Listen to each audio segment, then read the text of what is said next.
Hello everyone and welcome to State of the Realm, your weekly Final Fantasy XIV podcast. This week, not a whole lot of news to talk about, but we are going to be taking some community questions from the Twitch chat regarding State of the Realm or my own and Sly's opinion on various subjects. Just what we got to do to fill in the time while we're waiting for patch 5.1, but there will be something new for you to do waiting for patch 5.1, and we'll talk about that today. Anyway, I'm one of your hosts, Michael, Mr. Happy Popo, and of course joining me is Sly, aka Slythefox, aka Sly, aka Greyfox, aka you my boy Blue. How you doing? I'm doing pretty good. How are you? I'm doing all right. You know, I'm getting ready for TwitchCon this coming week. I know you are as well. Yeah. Mm-hmm. Got, all the flight stuff taken care of. I just, did laundry. I got all the fun stuff that comes before travel. Doing that today. Yeah, laundry's fun. Yeah. Yeah. Tomorrow's haircut and get everything else I need toiletry wise. And you know what's funny about that? I was gonna get a haircut set for tomorrow, but real life conundrum. Our AC unit's been out in the middle of a heat wave the last few days in our apartment, and the repairman's coming tomorrow, and I have no idea when.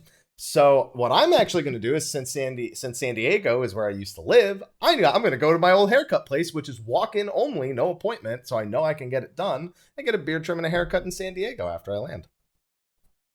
Good shit. What kind of HVAC place doesn't give you a window? What, a window? Oh, Yeah, because the building took care of it. The building manager took care of it. So I have no idea what the appointment time is. But they also gave me a portable AC to cover me while I'm away, while I'm waiting for them to come fix it.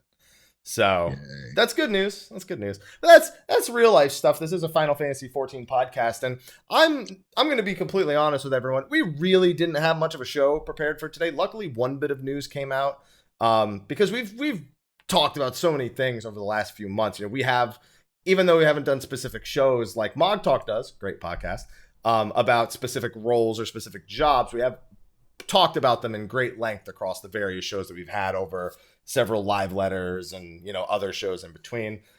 We've talked about the raids, we've talked about the story, we've done our Air Zivias, but something we haven't done since about I think 20 or 30 shows is literally do a show where we actually just take questions from the community a little bit and expand on some thoughts for whatever it is they actually want to know about instead of just having a show about one specific thing.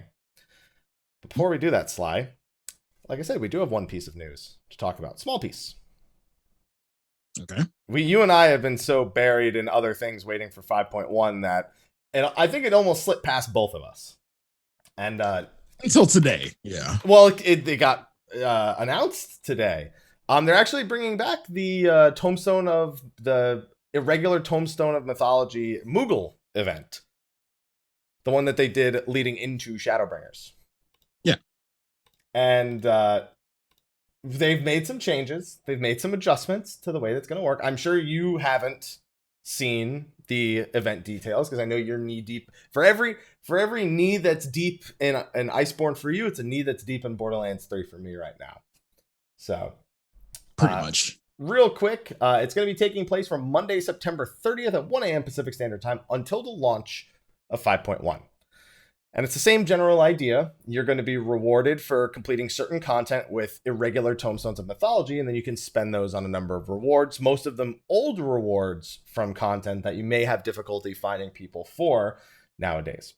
Now, the first time it came around, what were your opinions on this the first time it came around? Because it was like one tombstone for like those dungeons. I think it was two for Praetorium and whatever. Oh, no, it was 2 for the 24-mans and 3 for Praetorium and Castrum, I think. I don't remember. I should pull up the. Yeah, we talked about this when it first came around, and it's like my opinion is the same. It rewards you for doing stuff you normally don't want to do.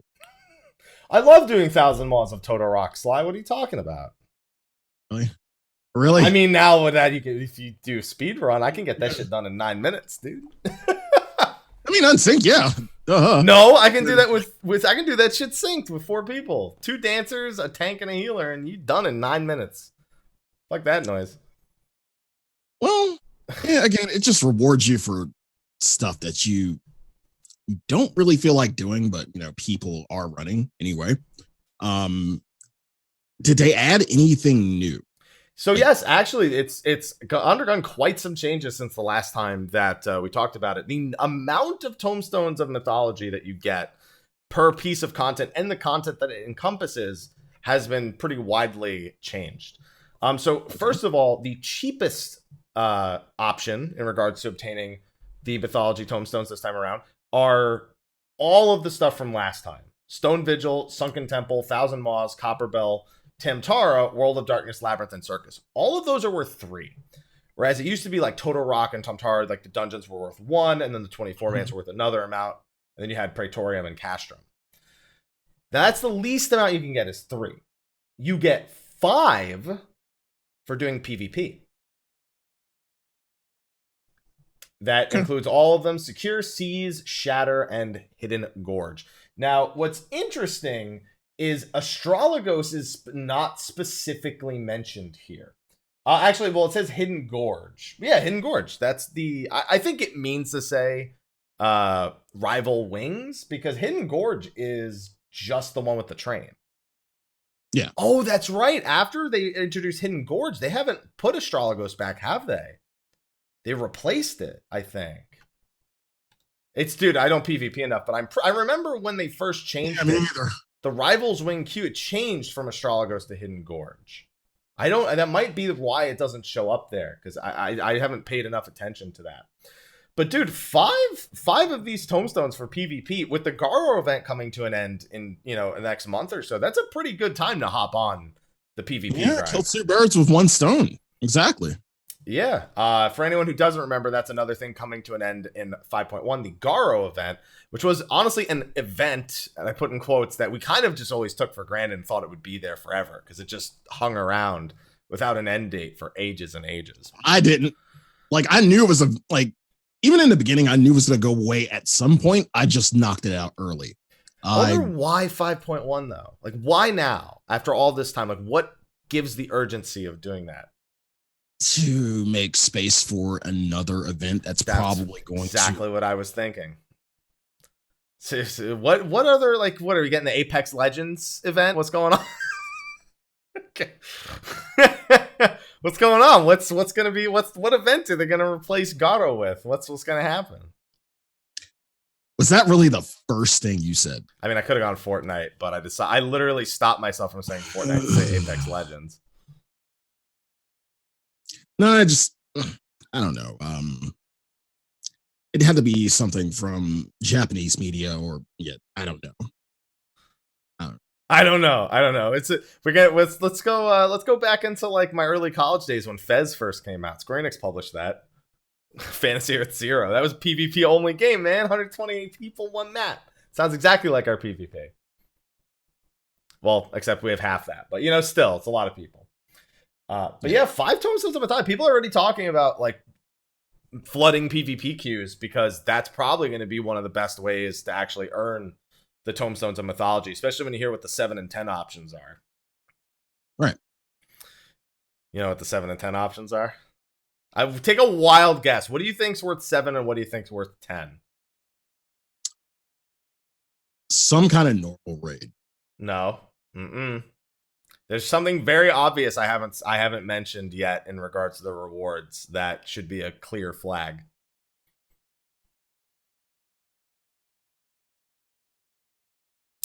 Seven is Castrum and 10 is Praetorium. Yeah. Yeah. So they kept that bullshit. Yeah. But I keep in mind, remember that the last time the event is around, the highest reward was 3. That is now the lowest reward you could possibly get. We need them Total Rock all Blue Mage 4-minute speed runs like we had the last time around. So you did say that Feast was in the 5-point category, correct? It was not. It was Seize, Secure, Shatter, and Hidden Gorge. Seize, Secure, Shatter here. What are we thinking? I mean, I have regardless of which one you get, as long as the match.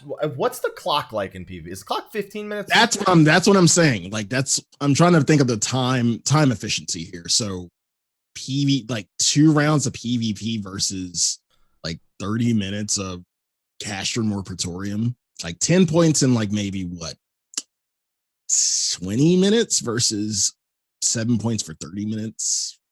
I mean, a 30-minute Castrum is it's doable, but a lot of the times it's a bit optimistic. Right. So yeah, I honestly think you're right. The way to go would be PvP. I think it's probably going to be the case. A lot of PvP matches do go the whole, and as chat saying, 20 minutes. So it gets a little bit closer. Castrum starts to kind of maybe, take it over. But what'd you just think of? People sacking PvP for points. Dude, don't be surprised. With the amount of things we've seen people do in PvP to try and farm, do not even remotely be surprised if that ends up being a thing. Yep. It's unfortunate to say, but it's like we've been through our ups and downs in so many of the maps, whether it be EXP free chicken bots, as you call them, EXP bots, or in this case, it could be more. Just more free chicken. That's it. It's just people trying to get their free chicken and moving on. So I 100% agree with you that there's a very high probability something along those lines ends up happening with the PvP, and that doesn't end up changing. Now, what's interesting is that the irregular Tomestones of Mythology can only be obtained during the event period. That's great. Item exchanges will be available until the release of 5.2. Now, that tells me 2 things, unless that's a typo. 1, that means they are not planning another one before 5.2, because otherwise they wouldn't put an end date specifically on when you can no longer exchange for these items. 2, it tells me there'll probably be another one before 5.3, and that at this point we can expect this to pop up during content lulls pretty much every time there's any remote remnant of a stuff will get added, of course. And that's actually an interesting thing, because they did change the rewards. They added some new stuff, and a lot of the old stuff actually came back. Now, I don't remember the exact old list, but there's one clear thing on here. There's 2 clear things on here, actually, that people are looking at and going, I need that. The first and probably most important one is the Falcon Ignition Key, the mount that was only available via the Stormblood Falcon campaign that they did back at launch. That's right. And I got cheated out of mine. You sure did. That was wasn't that the Amazon? Spend $30 on Amazon one? Yep. No. It wasn't. Wasn't that the login campaign? You know what? Actually, I think you're right. That was the login campaign. Falcon mount, Final Fantasy 14. Let me get that. I remember, celebrate the Stormblood launch with the Falcon mount from Saturday, July 1st, 2017 to September 30th, 2017. Meet each of the following conditions: purchase and register a copy of Stormblood and subscribe for at least 90 days. Right. It has not been available since that campaign over 2 years ago. Mm-hmm. And they're finally bringing it back and putting it in here. And I'm quite frankly glad to see that now we have another venue for campaign items that don't just go right into the cash shop. I really thought that's where that mount would end up. I agree. And this is a good avenue for stuff that, people have missed through, veteran rewards, or not veteran rewards. If there's the veteran rewards, obviously went to achievement points, but this is another system. Here's the thing, though. Now that you've mentioned achievement points, I can't help but remember that we have the achievement tokens in the game that still, in my opinion, are vastly underutilized. You're thinking of the S rank achievement. I'm thinking of a lot of achievements. No, I'm talking about the achievement tokens. Like you get tokens from the achievements and you go spend them at the NPC. That's where you get the Magitech hand. Vastly underutilized. So it's making me realize, as great as this campaign is, it's like, I'm never going to run out of achievement tokens, am I? What was the mount? What was the mount for 1,000 S ranks or something that you were talking about? I'm actually getting fairly close to that one. So there's 2 mounts you're referring to, and this will never appear in this stuff ever. No, it will never, ever, ever, because there's a big difference between amount that is difficult to obtain because it's a lot of grinding, or difficult to obtain because nobody does it anymore, which is what a lot of these rewards are actually focused around. The Centurio Tiger that you're referring to is 3,000 A ranks and 2,000 S ranks. Then in Shadowbringers, we have the Triceratops, which is 2,000 Shadowbringers A ranks and 1,000 Shadowbringers S ranks specifically. But Shadowbringers S ranks and A ranks count for the Centurio Tiger at the same time. So kill two birds with one stone a little bit when working on that one. Yeah.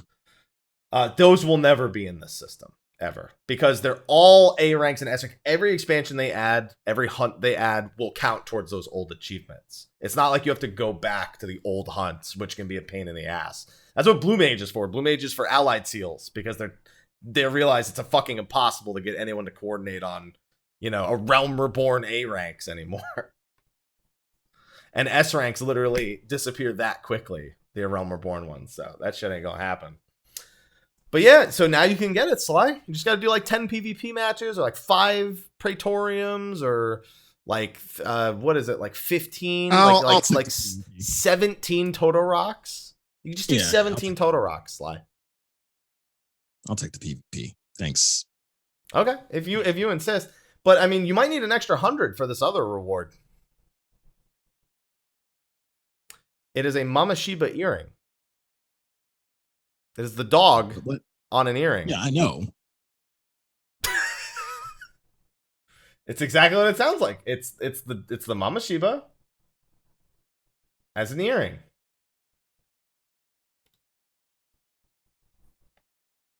Is there any other reward? There's a lot of other rewards, but this is like this is the clear superior choice in reward. Is it? Yeah. Aloha doesn't think so. Aloha doesn't like dogs. Of course he doesn't fucking care. This asshole right here. He's got to wait. It's going to be 2 hours before you eat dinner, and you're going to be a pain in the ass the whole way. I already know it. Yeah, there's other rewards here, Sly. There's the Round Lantern and Sophic Lantern Whistle. Those are Thornton and Sophia mounts. We have the Answers Orchestrion Roll, Twilight over Thanolin, On Windy Meadows, Whisper of the Land, all of which I think those 3 came from old maps. I think those came from Aquapolis. Yep. If I'm not mistaken. Yep. The Behemoth items are all here. The Thundercloud, the Behemoth Helm, the Pixie Earrings. You have all the riding maps, which are returning from last time. You have the Realm Reborn Beast Tribe mounts, the Drake, the Gubu, the Elps, and the Bomb. You have some of the old, you have the Direwolf Whistle, the Gulfoxy Whistle, the Markup Whistle. You've got Wind Up Skothic, Wind Up X-Death, some Triple Triad cards, an MGP Platinum card, which is 50,000 MGP for 30. So if you wanted to get MGP but wanted to go nowhere near the Gold Saucer for some reason, you could do 3 Praetoriums and you get 50,000. Perfect. The Faberti Gibbet Orchestrion Roll, had a hard time with that one. Then, yeah, that face says a lot. Peace of Mind Orchestrion Roll, a Crag Heart, a Demi Materia of Crags, but the other more exciting one, a new item, the Magic Prism of Job Mastery, times 10. So Magic Prisms are the fireworks. Job Master in Final Fantasy V is the 3 stars that pop up over your head when you've mastered a job. That as a firework. Those are 1 apiece. Why? Why wouldn't you want that, Sly? Okay, but why though? Why not? Why wouldn't you want the job mastery? The job mastery fireworks. I mean, I guess that's true for every 10 fireworks you get. That's gonna set you back from getting the earrings. You know what's funny? Those are the job master things from Final Fantasy V, which is why the picture they use is with it on Blue Mage. Poor choice of image in my opinion. And but I see them for Final Fantasy 11 because Job Mastery in 11 uses the same triple stars. And I have played Final Fantasy 11 more recently than Final Fantasy 5 at this point. So, but yeah, this event's going to be returning at the end of the month, Sly. So get on your Falcon mount, get on those earrings. You can do that in your Automata before 5.1 comes out. If anything, just the mount. I'm good with just that. It's fine. Y'all have plenty of time to get the earring too. No, no, I won't. There's no way I'll have enough time. Yeah, you're right. I guess near Automata, you gotta do the endings. You gotta do all the endings and whatnot. Okay. You know how many monsters Sly could be hunting? Yeah, he's playing near. He's not even gonna be hunting. Come on now.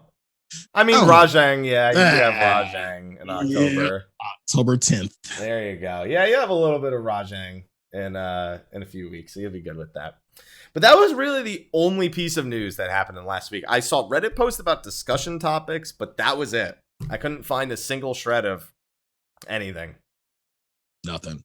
And we're not going to talk about the Tales from the Shadowbringer, the Tales from the Shadows right now, because if we do any sort of lore talk without Ethis, he's going to kill us.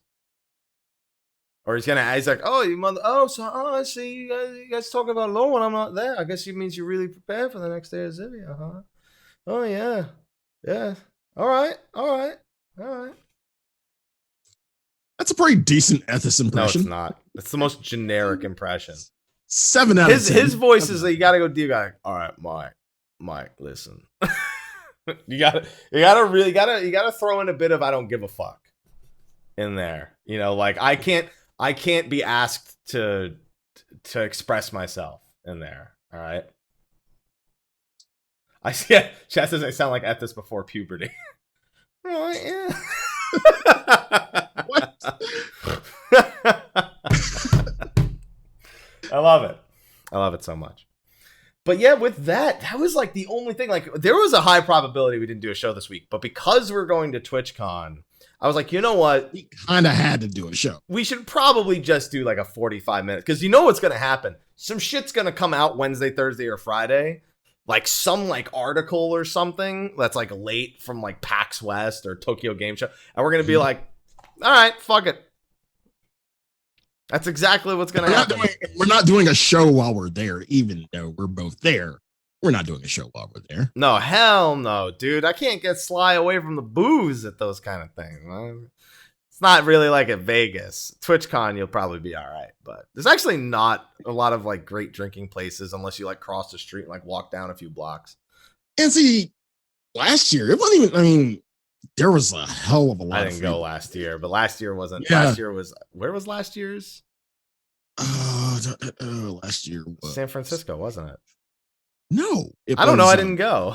It wasn't Long Beach. It was I think it was Long Beach. Yeah. I mean, maybe it was. I don't know. I think it required a flight. That's all I remember. San Jose. Oh, there you go. San Jose. Yeah, I knew there was a San in there. Yeah. I just, I'm sorry. Sorry, Jose. I was thinking of France. Fuck it. English. I don't care. I don't know what. I don't know what I attempted. I tried to combine Jose and Francisco, and I got like Fran, Jose, Fran. Fran Jose. Yeah, there you go. I don't know what the fuck just came out of my mouth. But yeah, we're gonna be attending that, both of us, as we said at the start of the show. So if you see us anywhere, say hi. Use your words. We don't bite hard. Hard? What? Sly, I'm staying away from you now. You got jaws like a motherfucker. You nibble. There you go. But yeah, other than that, we don't really have much planned for this show. So I kind of wanted to take the opportunity to just lay back. But, over the last couple of weeks, we've been talking about these other games we've been playing, which is not exactly a great topic for Final Fantasy, but we bring them up very often. And something that actually did happen I was on Mog Talk a couple weeks ago, talk about WoW Classic a little bit. Like, will it impact Final Fantasy? Wow, the eye roll was fucking strong there. Whoa. That was intense. You took like a whole 8 seconds to get your eye from one side to the other side. You were like,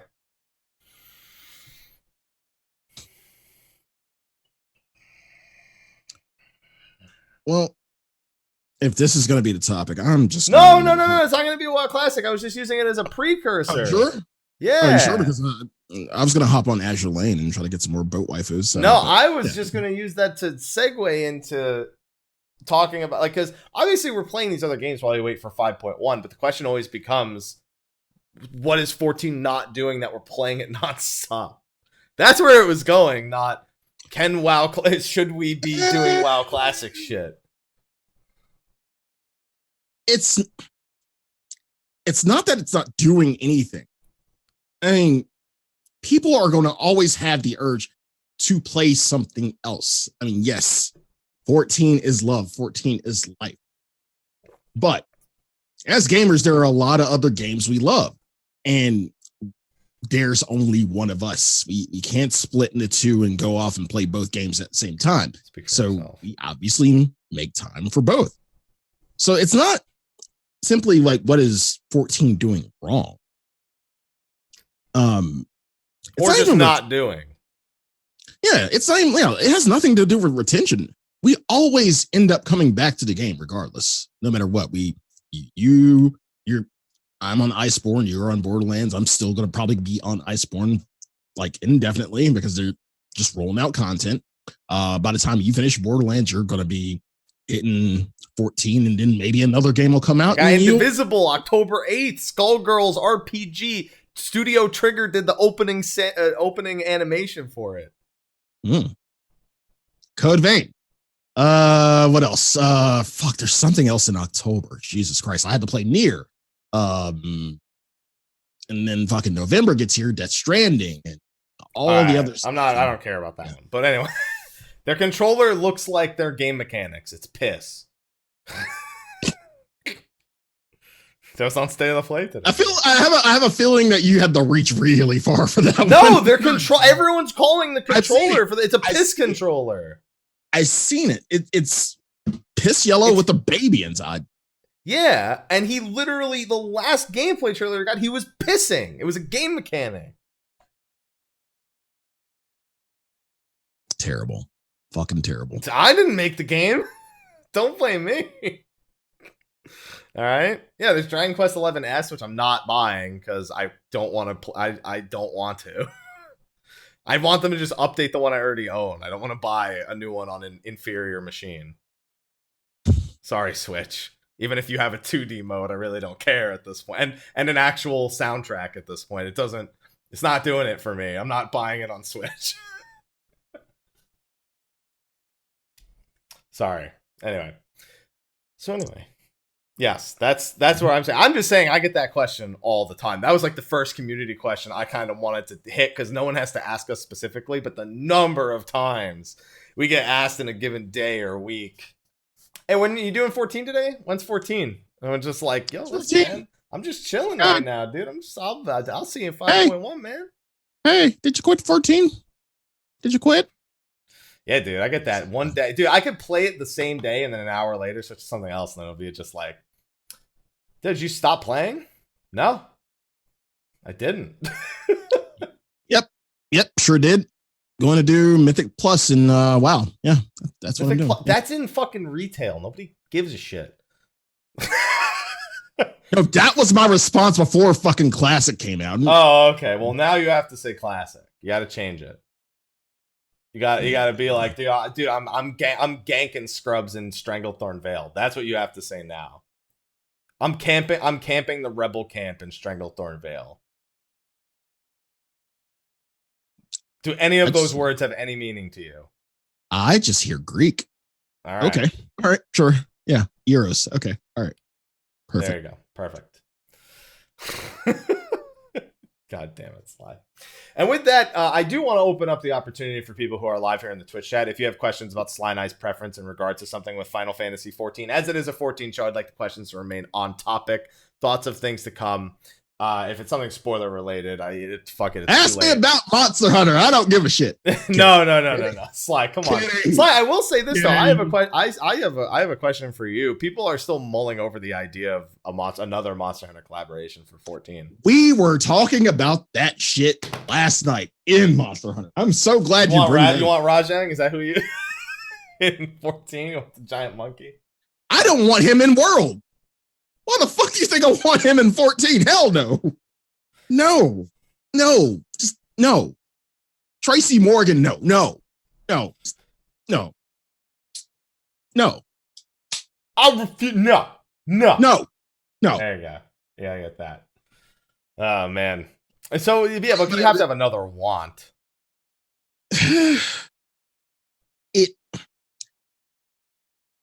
It would have to be a flagship monster because Rathalos was a early kind of flagship monster. It's kind of the flagship for the whole franchise, in my opinion. Pretty much. So if you want to go outside, there could be a few possibilities. The rule you kind of have to go by, though, is, Rathalos is, even though we, like, on a daily basis in 14, we fight huge stuff all the time. But when you get down to it, when you try to put a monster like, I don't know, fucking Nergi in with his moveset, and some monsters won't work. Nergi wouldn't work. It would be nice, wouldn't work. Something like a Plesioth would be too basic, bitch, and fucking hip checks are awful. I fucking hate Plesioth. You also have to keep in mind that because the collaboration would probably be with World, you'd probably have to stick with ones with it. Wouldn't just be Monster Hunter. They'd probably stick with, and then more importantly, they probably want to go Iceborne because it's more recent. Which just means fuck, you're not doing the Rajang, I'm telling you, man. Velkhana would be nice, but people can't fucking dodge that shit in World. What makes you think people can dodge that shit in fucking 14? Clearly, it needs to be Zora Magdaros. Clearly. What would be the mechanic, though? Would we be on top? The mechanic would be to unsubscribe. Because you don't want to do it. That's it. Shit. Yo, actually, you know what? Somebody brings up Kolv Taroth as a 24-man. There you go. Kolv Taroth. They said Zora, but I saw 24-man and immediately thought Kolv Taroth. Kolv Taroth would be the definition of Steps of Faith. You would do as much damage as you can. Stop. That's Zora. To me, Zora Magdaros would be Steps of Faith. Well, the first part of Kolv is Steps of Faith, and then Kolv gets down to the arenas, and that's it. So it would just be a Steps of Faith march, and then get to an actual arena. But that's not a bad idea. Don't fucking put Kieran in. No. Oh, that's a great op. No, that's a great op. No. How come, dude?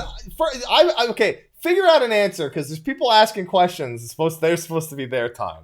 Come up with an answer, because every monster I say, you say no. Why did stop saying no? I'm trying to find something you like. Okay, JoJo, sure. Devil? JoJo, yeah. Is that Iceborne new, or is that Devil? Yeah, Devil Joe. Okay, yeah, just Devil Joe. The pickle. Don't even have to be savage. Yeah. Yeah, it does. No, savage Devil Joe can. No, you do know there is a savage Devil Joe. No, I know. Okay. I'm aware of the naming conventions. All right. So we've gotten a couple people that have asked about favorite healers. Sly, you actually leveled the healers before you kind of went on the September tirade of just too many fucking games. And I've seen your Twitter I don't even know which day any of the games are from when I look at your Twitter, because there's just like a wall of games, and then Monster Hunter almost every day when you're done with those. So you leveled them all. Now, I actually have had the pleasure of leveling some of the other healers, including Astra right now. So I actually have a very recent opinion on at least leveling the other healers so far. So it's Sly. I want to let you go first on that one. How are you feeling about the healers at the current moment? So current moment, in terms of utility and everything, Astro seems pretty strong in my opinion. I mean, overall, White Mage is always going to be strong. White Mage was my first healer that I leveled, I think, and it's kind of been my first love. But at the same time, it's like when you say strong, you mean like the one you like the most? Yeah, strong isn't what I like the most, and strong isn't just outright heals. Like, yeah, it's a pretty strong. God, Astro's heals is not great. I think they need Jesus on that note.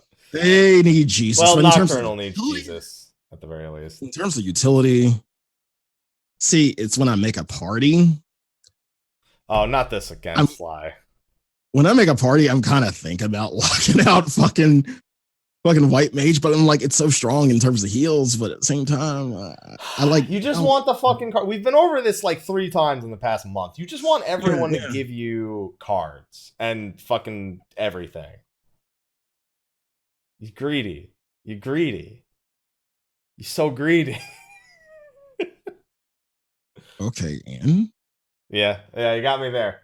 You got me there. For me, I think I have a hard time like not wanting White Mage Scholar whenever I do things right now. White Mage is just, the ease of play is pretty forgiving on both of them. White Mage personal DPS really high, Scholar personal DPS good, and their healing is just ridiculous. Having just recently leveled it though, I'm having more fun with Astro than people were leading me to believe I was going to have. I actually find myself enjoying being super busy on Astro compared to what I'm used to on White Mage, where it's like, man, this glare is sure great. I sure do love glare.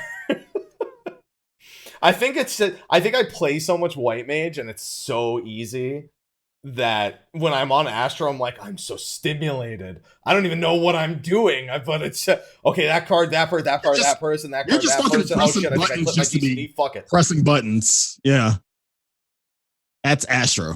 Just press all the buttons. Just smash your hands on the fucking keyboard. Dude, just Pot of Greed, just over and over again. Just over. It's just I can't get enough. I actually have a lot of fucking fun playing Astro. And I'm just as frustrated when I don't draw the right card as I was pre-card changes. Because now I look at the DPS of the party members and I wish for a specific card. Like, if the melee DPS is killing it, I don't want to see a bowl for the range. I want to see that balance, son. I want to see that arrow. I want to see, what's the last one? That spear. And then I get like 6 spires in a row. I'm like, fuck it, just take it, Red Mage. Fuck it. I just don't care. Just take it. It's not what I wanted. In fact, I'll take it. Fuck it. I'll cast DPS. I don't even need to anymore. What's that? Sly07 for old card. What? What's that? Sly, what are you typing in the stream? Oh, you screwed up your own emote? Come on now. Sly, I know you're a fan of the old cards. I know you're on the side of the old card Astrologians. They'll always have you as a Stark supporter.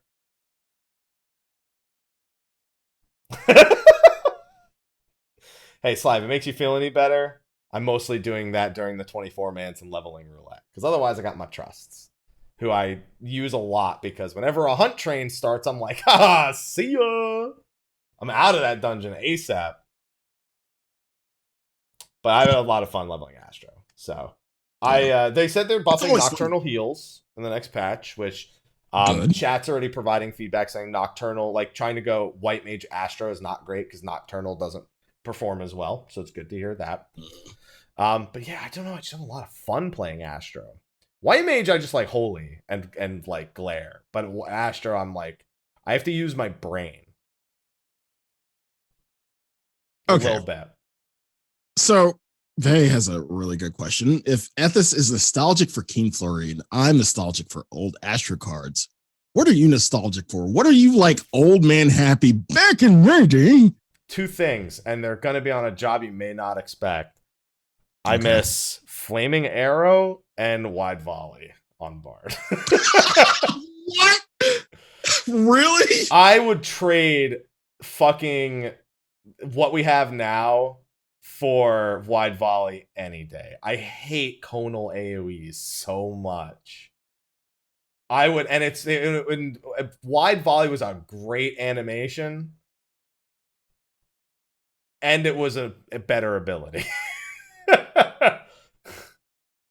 And Flaming Arrow, actually, the main reason why that comes to mind, because the answer is really just Wide Volley, but Flaming Arrow cracks me up because during you weren't there, you weren't playing 14 yet, but during the first however many months, everyone thought Flaming Arrow was a boss using an ability, so tanks kept moving fucking bosses and enemies out of them. Were you fucking with people with Flaming Arrow? No, I was putting my Flaming Arrow down under the 8 mobs that was pulling. They're like, oh no.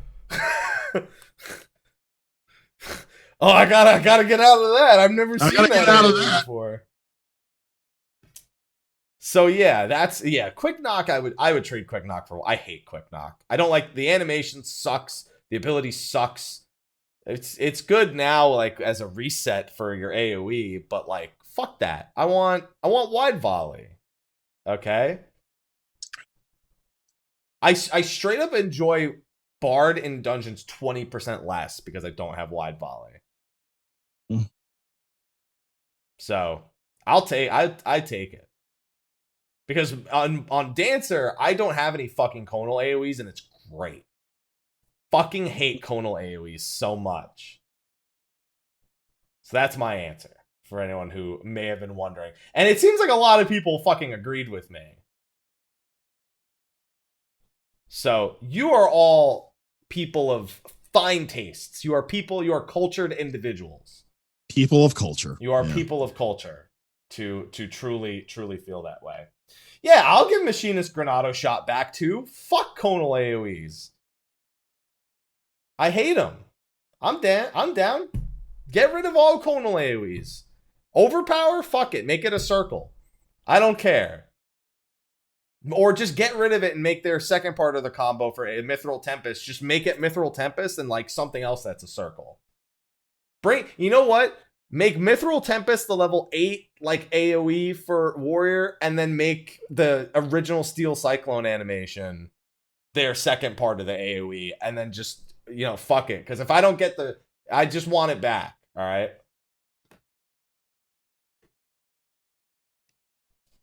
You can tell I'm pretty passionate about circles, which is why I like Final Fantasy XIV so much. Although all of our arenas this raid tier are squares or rectangles. Yep. Rectangles, no circles this Savage raid tier. Crazy.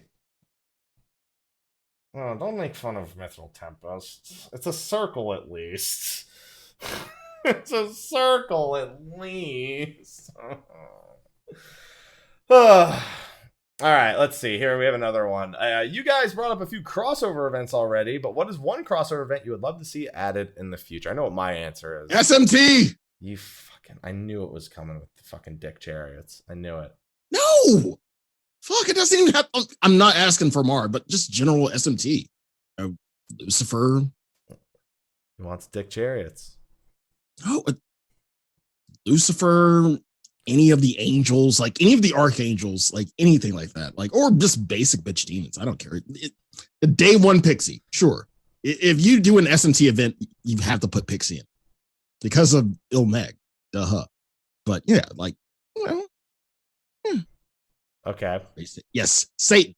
Praise Satan. Somebody actually answered mine. Because I actually don't like crossover events. I much prefer, so the Nier one is kind of like a trial run for me. Because it's not a crossover. But it's not really a crossover. Yeah. It's legitimately just a themed raid based on another Square Enix franchise. And it's a collaboration of sorts, but it's not a collaboration in the sense that our 14 collaborations are normally. These non-canon events, mostly meant for giggles and laughs or to incorporate elements of another game into our world. Nothing that happens in any of them is canon, though. Technically, canonically, Rathlos does not exist in Final Fantasy XIV's universe. But what, Sly? Nier is completely canon. Completely canon. So, I guess the question is, what I'm thinking of, I don't want something Nier related. I as much as I think they're going to be okay making it integrate really well into 14's world, I'm more optimistic now than I was when they first announced it. I am not a fan of the idea. I would much rather 14 kind of just stand on its own 2 feet at times. And I said this with Omega, like fan service sometimes in 14 goes too far. There are times where it's done really well, and there are times when it's not, and we're unsure about Nier yet. We are high in hopes, but unsure. Right. So when I think crossover, I think something more like Rathalos, something that's not canon, not super important, doesn't affect the world, whatever. And for that, somebody answered it. Devil May Cry. That's my winner. That's easy because we already got another Capcom title in. Monster Hunter's done Devil May Cry stuff before. And I love Devil May Cry. So I think somebody said it jokingly, but it was actually going to be my answer. Yeah, now then people, of course, look at things like Chrono Trigger. Like, they look at more classic Final Fantasy stuff, Legend of They look more in the Square family, I think. And that's just, to me, that's a toss-up. Now, I'd like to follow that up with, do you think we'll get a 7 remake cross? I don't think we will. You say no. It's going to come at the most late possible time within the Shadowbringers time frame of the expansion. So it'll probably get here maybe. If it doesn't happen in March, I don't see them doing the 15 route where it just comes years later down the line. I think it either happens in March or it doesn't happen. I don't think they do it for like part 2, whatever the thing. I think it either happens in March or it doesn't happen. And I don't think it's going to happen.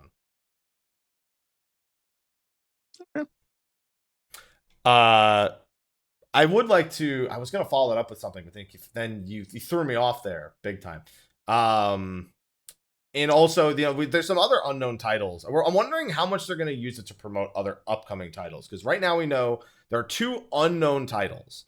One being made by Lumina Studios, and they say that it is, quote, supposed to be on the a new IP on the level of Final Fantasy and Dragon Quest.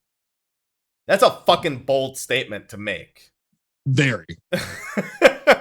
And so a collaboration of that could totally see it happening. But also, obviously, the 3rd development division that Yoshida's in charge of has an unnamed title that we know nothing about as well, which several people are suspecting maybe it's like a new Final Fantasy MMO or a new MMO altogether. Some people think it could be 16. I'm in that boat. So I think those 2 products might have collaborations, but if not those, I'm honestly, I'm fine never getting another collaboration. But to me, those make the most logical sense. I still think the unknown Yoshi P title is probably has something to do with Agni's philosophy. I hope it does. I really want a Final Fantasy game based on the world we saw in Agni's philosophy, but there was also that tech demo they did with the androids. Yeah, the androids and like vampiric androids. It kind of felt a little bit vampiric. I want that too. I want that. Please and thank you. Yeah. Octopath Traveler is another one. When they do the second game, I don't think they'll ever do an Octopath Traveler one. I would love to see my man Ulbrich in Final Fantasy XIV. My blade is unbending. I would also just like an excuse to have any Octopath OST orchestrion roles in 14. Yes. That would be just or a Soken version. Mm-hmm. As much we don't need a Soken version, but I still like the idea of one. All right. So that was the answer to that question, the crossover question. And then this one's kind of a story related one. So with 5.1 coming soon, I don't think I've heard your thoughts on this. Where do you think Shadowbringers will go? And I'm assuming they mean the story related beats. And this almost makes me want to talk about Tales from the Shadows, because we did actually get, if you haven't read the 4th one at this point, Sly, I would highly advise it, because it's something we can kind of throw in Ethos's face. Because it involves the namesake of our boy Emmett Selk, and how Ethos says it was pointless and meaningless, and it was just for the sake of name dropping a popular Final Fantasy name. And now we're like, nah, dog, there was reason. You just didn't know yet. You shouldn't open your mouth, Ethos. All right. So I'd highly advise that, but it kind of gives us a little more insight into Ascians, or that's at least specifically this one, and as well as one other one that I won't name, but trust me, it's well worth the read for the story. It actually is the best of the 4, and probably the best Tales we've ever had. It's not even a bold statement. I think it's easy. I think it's an easy statement. It's easily, of all the like Tales from the blank, it's easily the best one of all of them, including the 4 that were not posted on the website and were part of that book that they released. I hope we get that book in English. I hope so I too. really do. I've had people say the 4 that were there were also really good, but this one just blows them out of the fucking water, as far as I'm concerned. But where the story's going, dude, we're gonna be done with Hydaelyn and Zodiark soon. That's just, for me, that's the craziest thing to think about. Yeah, We're like 80% done with that. We've got one boy to go, and as far as we know, he's a bitch right now, as far as I'm concerned. it feels weird closing that story out and then having just everything left over. Like, what is there left over after we close out Hydaelyn, Zodiark, Elidibus, and Well, so we're obviously going to be getting into spoiler territory here. So if anyone has not watched Spoiler Cast or hasn't done Shadowbringers or whatever your reason, we've already kind of brought up a few points. You probably figured there was going to be a little bit of spoilers when we took a story-related question, but just a fair warning right now. I think a big thing that's being set up for is not just the Hydaelyn Zodiark stuff.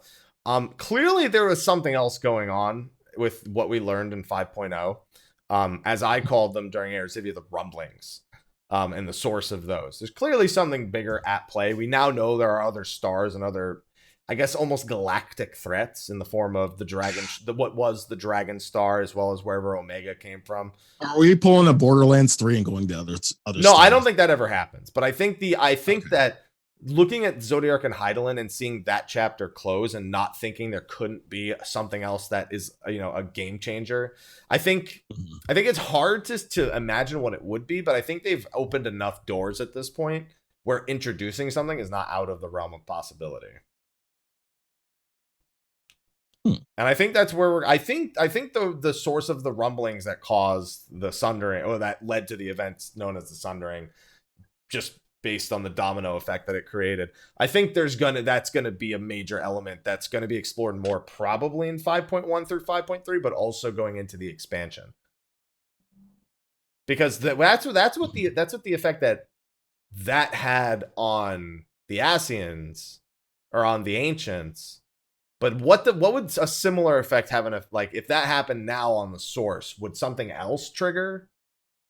But see, you say that, and I can't help but think of other calamities going on other shards, or the possibility of other calamities on other shards.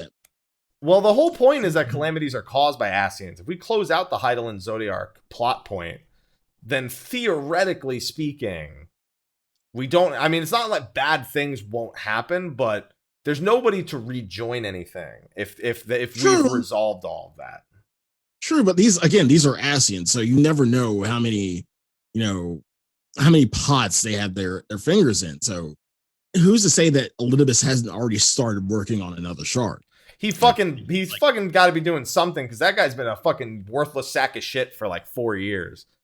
I don't know what he's been doing. He's just been like, ha, I am evil. Generic evil villain. Oh, good villain? They killed you? Ah, shit, I guess I must become a good villain now. I'll just do the same thing I did last time.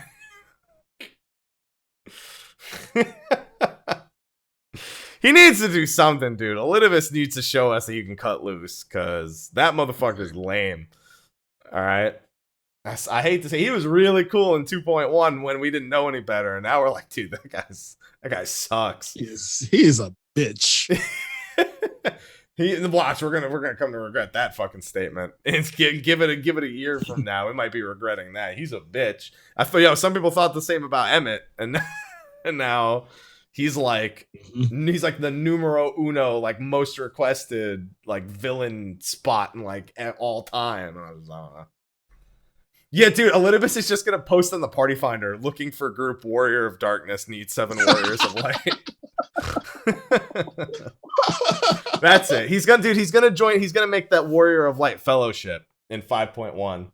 They're introducing the feature so he can create a fellowship and look for some Warriors of Light. That's clearly what's gonna happen, canonically speaking. That's how they introduce fellowships in the first place. There's a lore reason. There always has to be. So that's where I think it's going. I don't know where you think it's going.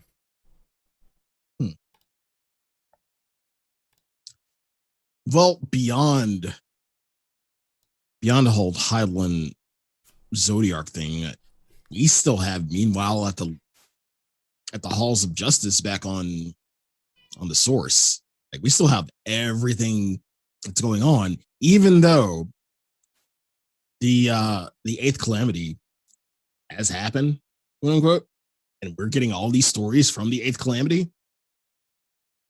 Talking about in the future we haven't seen. Yeah, in the future we haven't seen alternate timelines. Like, I love timelines. Oh god, I don't. I'm not a big fan of alternate timelines. Here's the thing: alternate timelines, like, they tote a very fine line, and you're like, when you're on the line, you're like, all right, okay, I'm doing it, and then you fall off, and that's it. It's downhill from there. Perhaps you haven't played enough Uchikoshi games, aka I don't know what an Uchikoshi game is. Zero Escape. Any Zero Escape. 999. Yeah. Timelines are awesome. They're fun. I love it when timelines get introduced into story. Yeah. So Solomon brings up, I played 11. You don't know how fucked up timelines get until you've played 11 and understand how that game functions. Because that game's fucking weird. That game has like 7 different timelines happening simultaneously between like all forms of content. It's really weird. Because in 11 you find out you're part of a false timeline that is not real, and that all the other timelines eventually like led down a specific path and has like destroyed lives, and then like one piece of content takes place in this failed timeline, and this one takes place in this failed timeline, and then this, and you're just like, stop! There's too many. Yeah, I love the idea of alternate timelines. And then the one timeline to rule them all at the end, like the proper timeline that you should take. I love that. Please do that. I want that. He wants Endgame. He legit wants a fucking Endgame plot in 14. Yep. Annihilation timeline. I want a timeline where everything completely goes to shit, and then we go to our proper, good triumphs overall timeline. Yeah, I want that. Fuck it, we're in the good timeline. I don't need to see the bad timelines. Because what are we gonna save? They're fucked. Like, we're gonna go there and we're gonna be like, well, this shit's fucked. Why did I show up? By you going down that timeline, you don't know it yet until you get to the end. And then you go to the good time.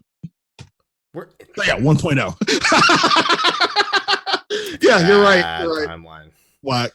That is the whole. That's the annihilation timeline. Yep. That's a bad timeline. That timeline fucks with your UI and shit. That's a really bad timeline. Fucks with your UI. Oh my Jesus. It is an interesting question because everyone keeps wondering where the fuck we'll go from 6.0 on. I'm thinking about 5.4 even, because that's when we usually start building up for the next expansion. We already know they've begun planning 6.0 stuff. The thing is, 4.4 wasn't even that much of a build-up. It like Prelude to Violet was it was weird because we shifted so far between 4.4, 4.5, and 5.0. It was like in other expansions, it's like let's use Heaven's Word. This is the end. This is 3.0. Like, let's just say this is the point of 3.0. And then like this is us traveling towards the finale. It's a straight line, 3.1, 3.2, 3.3. Then 3.4 comes around and you can already see, okay, we're starting to talk about Alamigo and Garlemald. So, we're going clearly there.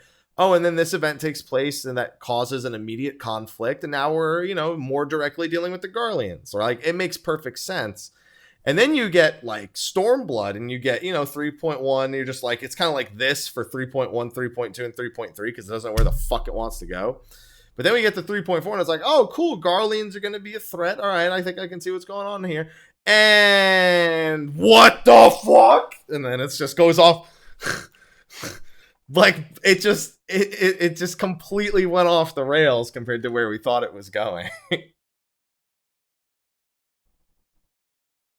That's how I feel, at least. It ended fine. It ended great, but it was completely off the rails from where they made us believe we were going. Right. It's just intense. It was intense. Oh, man. It ended pretty good. It ended pretty great. I think I'll say, oh god, don't talk to me about Bravely Default. Don't do it. I don't want to. I couldn't even get through one timeline in Bravely Default before I got bored. You think I'm gonna get through 3? Hell no. Okay. I was fucked up, didn't I? All right. Well, we're about an hour into the show because we're just kind of shooting the shit about random topics that we're letting you guys decide. We maybe take one more and then wrap things up so Sly can get back to his monster hunting and I can get back to getting ready for TwitchCon and giving this. Where'd my cat go? Never mind. Where'd my cat go? Never mind. I have one less thing to worry about now because he just fucked off somewhere. He was chilling right here and now he's gone. So, yeah. I know it's kind of a very unorthodox show, but sometimes it's nice to just get to... Yeah, it's nice to shoot the shit every now and then. I mean, we shoot the shit every week, let's be honest. But. I mean, we do. Yeah. But yeah, this is a really more this is one of our biggest shoot the shit shows because we don't have anything in, I wonder when our shoot the shit, because we did do a random shoot the shit show like years ago. When we didn't have a major topic to discuss, because you mean what else are we playing besides? No. We legitimately had one where for the whole hour we literally just did this. We did it. It was like an hour to an hour 50 minutes. You're right. I remember that. Yes. Did you say I'm white? It's an observation, yeah, but I said you're right. God no, you didn't say that the first time. I heard that. You're right though. It's an observation. All right. Oh man. All right, so there's two here that are both interesting. Well, the jobs one we've kind of beaten to death over recent weeks. But I'm going to go with, what are your expectations for this expansion's relic? Sly. Sly, what's that face for, Sly? Happens every fucking time. Why? What's up? We're never fucking happy. I'm always happy. We're never fucking happy. Yeah, please don't fuck me. The first run of the relic, or whatever, first patch of the relic, is a test run. That goes horribly wrong. The first two, usually. The second one, it's probably worse than the first in the case of the last relic. Not with the animal weapon. It wasn't the worst.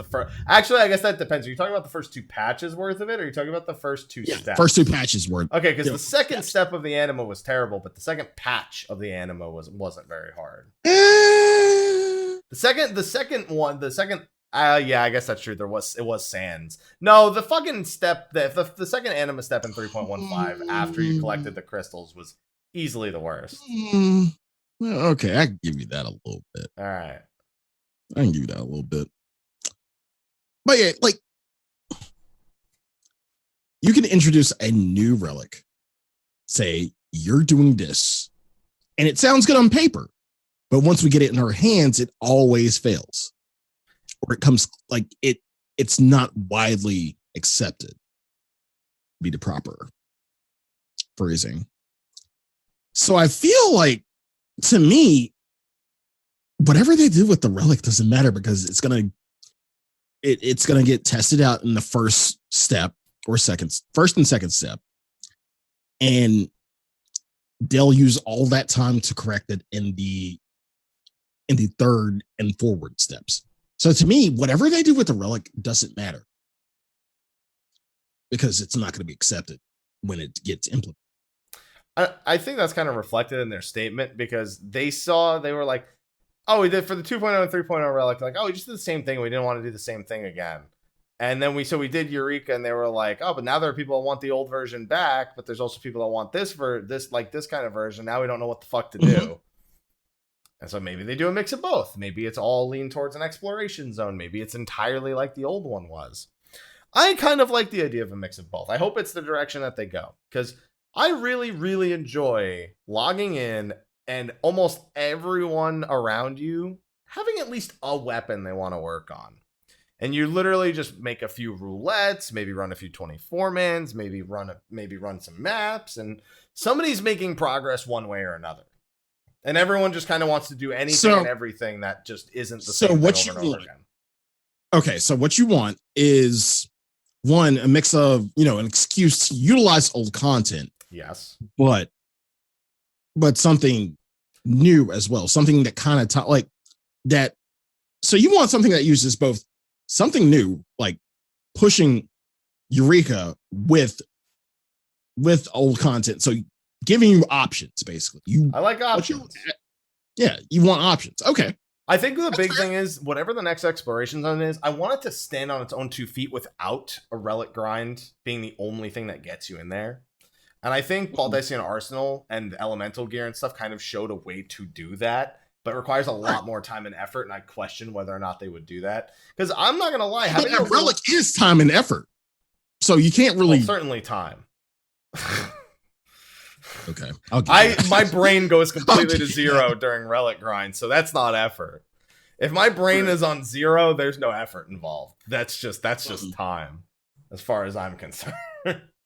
Right. But it's like I remember borking towards gear to make Baldesion Arsenal easier, and that little side grade that was exclusive to Eureka, while still technically being functional out in the open world, was a welcome addition to Eureka overall. The collection of the actions as well went fairly well in there. The discovery process, the crafting process, I felt like all of that worked in the last 2 zones. But I also don't want to just not have a relic in there. I feel like they kind of would at least want portions of it to be in there, whether it be to defeat a specific boss at a specific point or collect items from in there while also needing to do the old stuff. Maybe like let's say it was 500 crystals in Eureka and like 5 boss items. Instead, like make it like 100 crystals and like 3 boss items, and then also some item from like farming some stuff on the outside. I just don't want it to be all in one place. The worst part about Eureka is being segmented away from the rest of the game. It wasn't something you could work on and go do other things. Like I couldn't go to Eureka and then queue for roulettes, for example. Like I was committing 100% to that and only that. Now see, like going back to Baldesion Arsenal, what I would want, because general NMs are just like fates to me. Yeah. And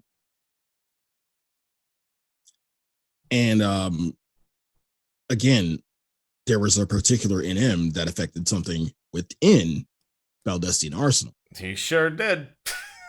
Yep. That motherfucker. Don't do that again. Don't do that again. I was okay with that, but they did some stuff wrong. My feedback for that was that when people help with the support fate, they should be getting fragments for Eureka. Yeah, I agree. But to have something within another piece of content dependent on people, you already feel about people. Oh man, those people. That people debuff. Like to have it, yeah, exactly. To have it dependent on like an outside source, I don't know. That's asking. You're really asking. I think it's just you have to incentivize it correctly, and it just wasn't. Because what happened was you'd have all the people inside be like, "Hey, there's 8 portals that are going to spawn from that. Don't touch them." Meaning, don't ever come into Eureka. Don't get any Eureka fragments. You have to use a Mr. Happy macro to incentivize them. No, we didn't. We didn't need to do that. We didn't need that. Nobody needed that. It's fine. We don't need to talk about it. That's fine. Yeah. No. Anyway. Yeah. Moving on. So yeah. You're gonna act like that didn't exist. It didn't exist. Never happened. Okay. All right. But so the biggest problem was that you'd have all the people inside be like, oh, if you take the portal from the support fate, you're griefing. We're just gonna let you die. Yeah. Why the fuck would anyone want to help you with that? Like, it's because by helping with the support, but you've literally done nothing for your own Baldesion Arsenal progress. You haven't learned anything about it. You're not like most people won't let you go inside fairly. There's all sorts of problems with it. I think just rewarding Eureka fragments would have been enough. Yeah, it was implemented. I wouldn't say incorrectly, but yeah, I agree. They didn't give you enough incentive to want to help people and to not feel like someone who actually wanted to go in, who could go in, was sniping. Like it was just a nature. To me, it was just a nature of the Baldesion Arsenal, and yeah, it was called a public dungeon, and it was by no means a public dungeon. Yeah, exactly. So it was the nature of it, and yeah, like the implementation is horrible, but I agree with your sentiment. Just give more incentives to allow people who can go in to go in and learn with you instead of just, hey, this is saved for people that are actually in the fucking Discord. So if you go in, we're just gonna fucking shirk you. Well, that's why I want smaller public dungeons on top of the larger one, because if you could just shout for like a 4 to 8 player public dungeon and there's like an entry point where the group that actually kills the monster, like they enter, it locks off just for those 8 people, and then they kill it and then they move on, they're entered. But you have like several of those scattered about. Those are actually public. People go in and they shout for their groups and they form them inside and then go in. And like that's for me is way better than the massive 56 player one. But I also want one of the massive ones because it was one of the most fun experiences I've had with my FC and friends in regards to just working together and trying to get that shit done. It was great. It was an awesome experience that, I'm upset people may not get as authentic an experience like that depending on what they do in the future. Right. So but all said and done, this was about the relic, and I don't want the relic to have anything to do with the arsenal. I just want public dungeons and the content that it is to stand on its own without sticking a relic in there, without the relic being the thing that holds the glue together. Because that's the only reason you went into Eureka. You didn't go into Eureka for fucking any other reason, unless you were like me and you made tens of millions of Gil off logograms. Exactly, but you had plenty of incentive to go into Eureka. You had the relic. I mean, you personally didn't need it, so you were just I didn't need the fucking. I actually straight up had no real reason to do Eureka, but I chose to do it for content. I wanted to do it. Still had incentive because you made money off of it, so there was still incentive there. Bro, making money's easy. People freak out about it. It's so easy. Just sell stuff, man. Forehead. Sell stuff. Just like get items and sell them. Forehead. Mm-hmm. That's it. That's how I made all my money. That's what I did in Eureka. That's what I do with maps. It's just that's it. Mm-hmm. You get items and sell them. That's it. Yep. Right. Yeah, that's it. Oh yeah, and then you just descend. Got it.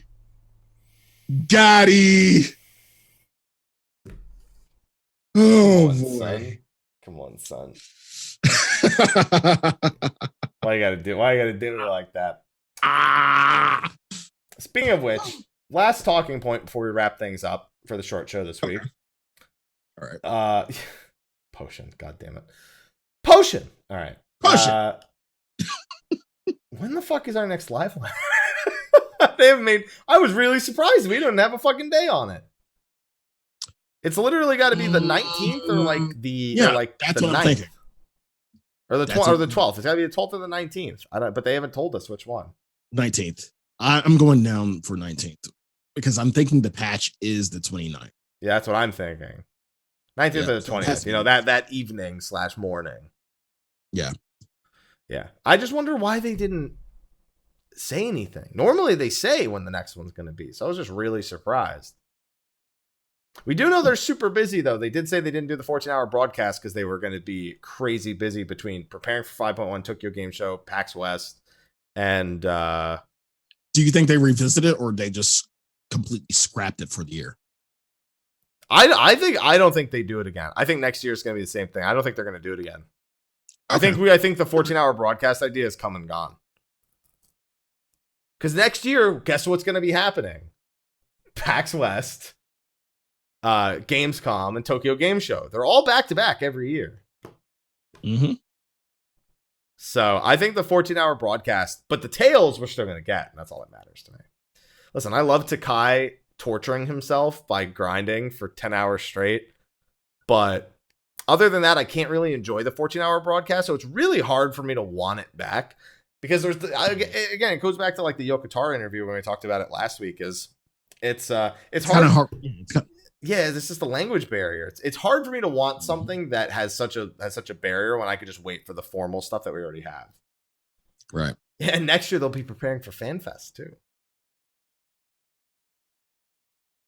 Now, if they cancel FanFest, then we're fucked. If they go, no, we don't have time for that, I'll be like, Nah, see, now you done fucked up. All right. Now you done fucked up. That's our excuse. That ain't gonna happen, but you know. That's our excuse for tequila to win money. Yeah, you fucked up. Man. I want to win money.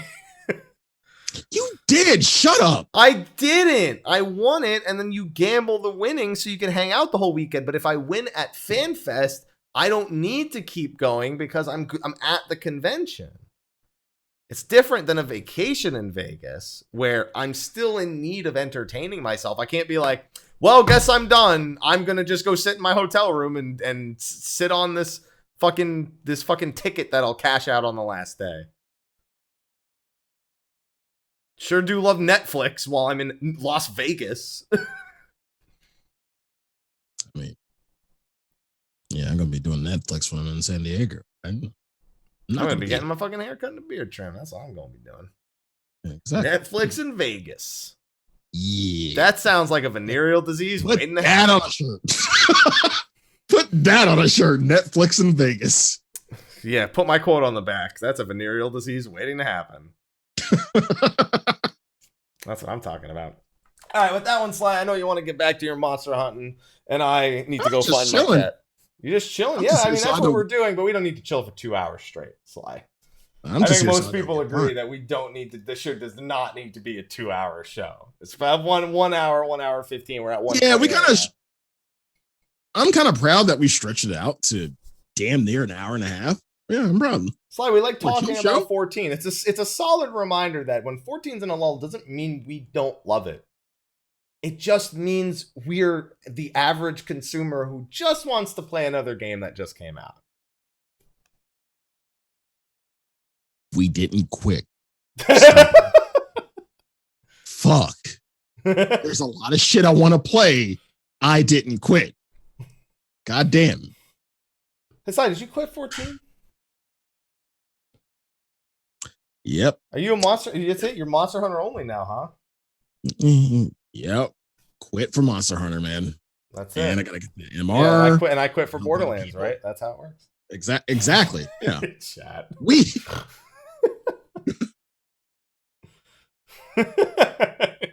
See, now that you've said that, though, everyone's gonna say it to you. You've done this to yourself. The comments are gonna be tremendous on this.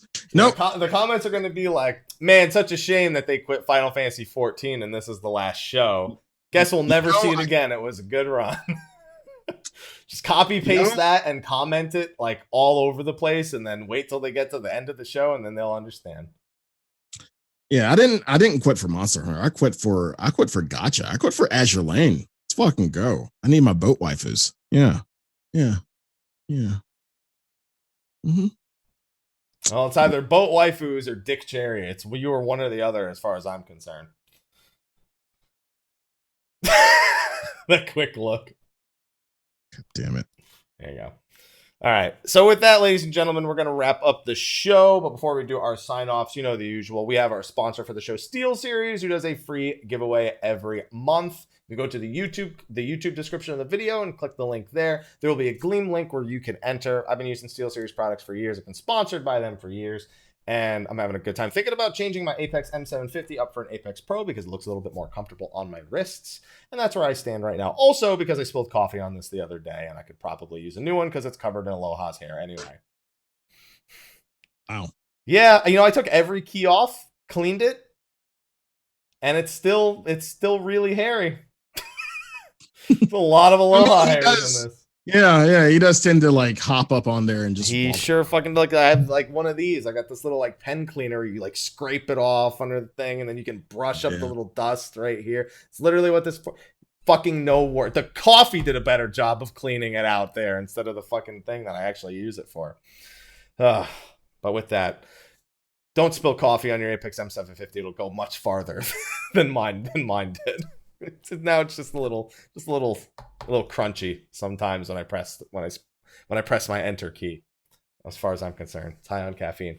But be sure to enter that, and also, of course, we got to thank our patrons who have been supporting State of the Realm on Mondays with Mr. Happy a lot over the past several months, years, and of course, their names have been going in top right. And for some reason, so one is a fun fact about that, the little scrolling list in the top right. before the stream, I fixed it so it didn't overlap with the chat. Look, it's fucking overlapping with the chat. Every week I actually fix it. I do this, what stream's gonna actually see right here. I do that every time I change the scene. I have to do that, or it goes back to looking the other way, and I have no explanation for it, and it blows my mind, and I'm gonna lose my shit if it keeps happening. Calm down, Habs. Woosa. Woosa. Hey, It's okay. I gotta get the ear stuff. Thank you to them, and of course, we have our patrons of darkness. We've got Khuja Cross on Jenova and Kurenai Oni, who both provide us with image. Khuja gave us a different piece of art this week, a different one, no longer the Maple Story-esque chibi appearance, and I don't really know how to describe this artistically, but it looks good. It looks good. I like it. So that's Khuja Cross from Jenova, and of course, the same picture last week for Kurenai, where he's standing next to Sly, because we found the Sly picture, and he hasn't given me a new one in ages, but shit, Sly, because of you... Give him a new one! Kurenai, what the fuck? He's gonna get a new one with you, you understand that, right? He's gonna find you in Monster Hunter and, like, take a picture with you there, and then use it for State of the Realm. You're gonna use that for State of the Realm, really? I'm telling you, he's gonna do it. Okay, all honesty, do you think he wouldn't? Yeah. Yeah. Point well made. Yeah, that's what I thought. Fuck. All right. And with that, we are going to call that a wrap for this week's episode of State of the Realm. Thanks for joining us for a show about nothing. Next week, I have no fucking idea just yet. I'm still thinking about TwitchCon, and on top of that, I don't know what the fuck we're going to talk about next week. So we'll see if that even comes to fruition, because while we've decided to do a show this week, I don't think we're going to do the same type of show 2 weeks in a row. So we'll just have to wait and fucking see. Sly, we already talked about all the things we're working on, but why don't you tell them what you've got going on while you're waiting for patch 5.1 over there? Hit him with the deets. Well, again, you can find me at twitch.tv/Sly, aka Gray Fox. Goddamn, can't speak English. Words. San Fran, San Jose, San Fran. Exactly. Twitter at Slythefox, youtube.com/thevelvetroom. Oh, yeah. I just finished the Somnium Files. It is a tremendous game. If you have not played Zero Escape, play Zero Escape. But if not, that's fine. It's just some of Uchikoshi's early work and like vintage Uchikoshi, and it's really good. But still, I was so good. I definitely recommend it. What am I doing now? I mean, TwitchCon, obviously. Again, if you see us, say hi. I'll probably offer you alcohol. I don't know about Mike, but I'll offer you alcohol if you're of age. Code Vein, once I get back, which is gonna feel really shitty because everybody's played it. Sly, go here. Look for this. God damn. Of course, Nier Automata, because I need to play Nier Automata. And you know, it's October, so Halloween. So Sly Jennifer will be returning for Halloween. So please look forward to that. Hi. And yeah, that's pretty much all I got going on. That's pretty much it. Hail Satan. Haps, where can they find you? Not in hell yet, apparently. But just despite the Satan on the show. Find me Mr. Happy1227, Twitter, Twitch, Facebook, YouTube, and Instagram. And I've just been logging into 14 once or twice a week for the past several weeks, just because there's been other games between Final Fantasy VIII Remastered and Borderlands 3.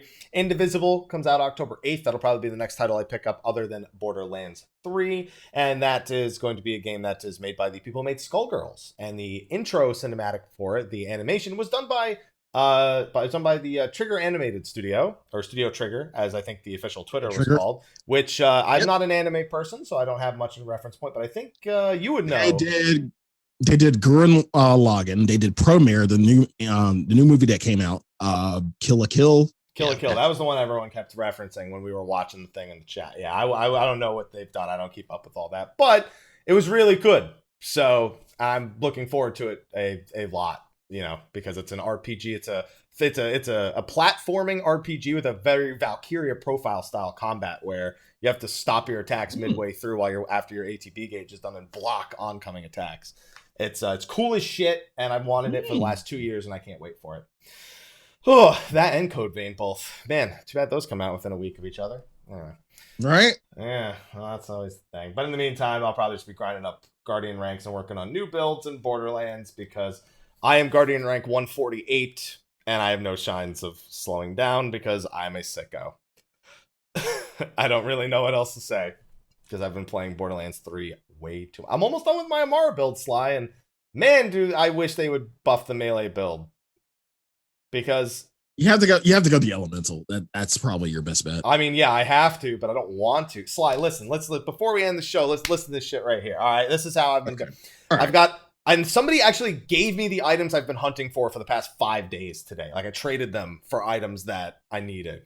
I got a roided Rough Rider, which has no shield, but gives me 80% more melee damage, 25% damage reduction, 33% max health. I got a perfect melee build. Yeah, I got a perfect roll.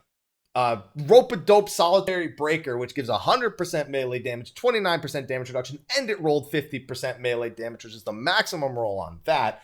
I've got plus 60% on the weapon, plus 200% on Phase Slam. I've got, there's one other thing that I have, and I have 75% melee lifesteal. My build can only get a little bit better, and I have to punch way too many times for shit to die, all right? And I'm going to bring that character into your co-op gameplay when we fucking finish it. So much for variety and everything. God damn it, no! I'm not good. That's not the OP character. I've been bringing the OP character into yours. I would rather have the OP character. No, you don't. Trust me. You haven't gotten to see a boss in like 5 hours of our co-op game, Sly. I've killed them all in 2 seconds. I'm bringing the less OP character in. All right, okay. And with that, we'll continue that discussion into our short post show. So thank you for joining us, everyone, this week. We will see you maybe next week after TwitchCon, and if you're going to TwitchCon, say hi to us. We'll see you then. Until then, take care. See you next week.